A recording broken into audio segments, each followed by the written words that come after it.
Good afternoon on this 27th day of level 4 lockdown in South Africa. We're all looking forward to level 3 on Monday. It brings with it its own challenges, which includes the church being allowed to open its doors for worship again, obviously under some very strict conditions. My name is Mark Long, rector of the parish of St Andrew in Newlands, Cape Town. Today's Eucharist readings, again the Gospel of John and the book of Acts. The John reading is the same as Sundays, and my Sunday sermon is available if you'd like to know my thoughts on that reading. I'd like to focus on Acts 20 from verse 28. Paul is saying goodbye to the people of Ephesus. He's spent 3 years with them, and those 3 years have been involved in intensive teaching around the growing Christian understanding of the faith, Christian in the sense of believing that Jesus is the Messiah, the Christ. And Paul demonstrates in this reading his real concern for them as he leaves. He's aware that the foundation he's laid is only 3 years old and could easily be damaged by others who will come in with their own agendas.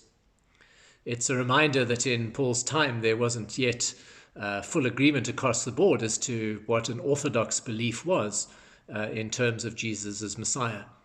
And we know from other passages that there were various others who would arrive, people who thought that you had to actually not only take on Jesus as Messiah, but you needed to, certainly if you weren't Jewish, you needed to take on the whole Jewish law too. And Paul clearly is worried in those terms, I would suspect, in terms of the Ephesian community. It touches on something important. It touches on orthodoxy, which I've chatted about before. Orthodoxy being a kind of agreed to belief as to what is true in terms of our faith. It's easy to say this is what it is on one level, but actually as we begin to explore even Scripture itself in the New Testament, there were differing beliefs about what the Spirit of God and God himself was up to in our world. And some of those divisions or disagreements caused some quite deep divisions.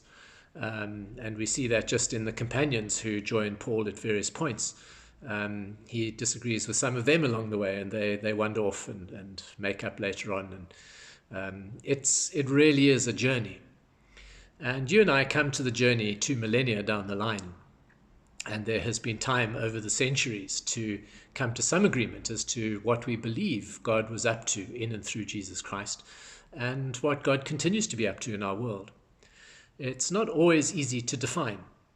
And depending on who you talk to, what their denominational background is, what their own personal history is, we all actually carry different variations of the theme, as it were, in terms of how we understand our faith, how we understand God, how we understand God to be active in our world, and particularly what we understand God to require of us as we live out our faith. Anglicanism, for me, offers a useful kind of tripod on which to base our faith. Scripture, tradition, and reason. And those three, for me, over the years have become really important. The Scripture, the ancient texts, a wonderful source of or resource for really understanding how God has worked from the earliest times of the understandings of faith in our Judeo-Christian history. Tradition, important not in terms of how we do this or how we do that, but what do we believe? The creeds are an important part of that. Again, also ancient texts. And that's where reason comes in as important. Because reason says, let us look at Scripture, let us look at the creeds, the traditions of our church, the traditions of our belief. And let's apply our thinking to that. That's hugely and critically important in terms of the context in which we find ourselves. You and I are 21st century Christians. We have a 21st century scientific outlook. It differs from the scientific outlook in which the Scriptures were written. And so we use our reason to work with context, with Scripture, with tradition, in terms of really exploring what it is that God is calling us to and asking of us. And in that context, begin to live out our own calling in our own time.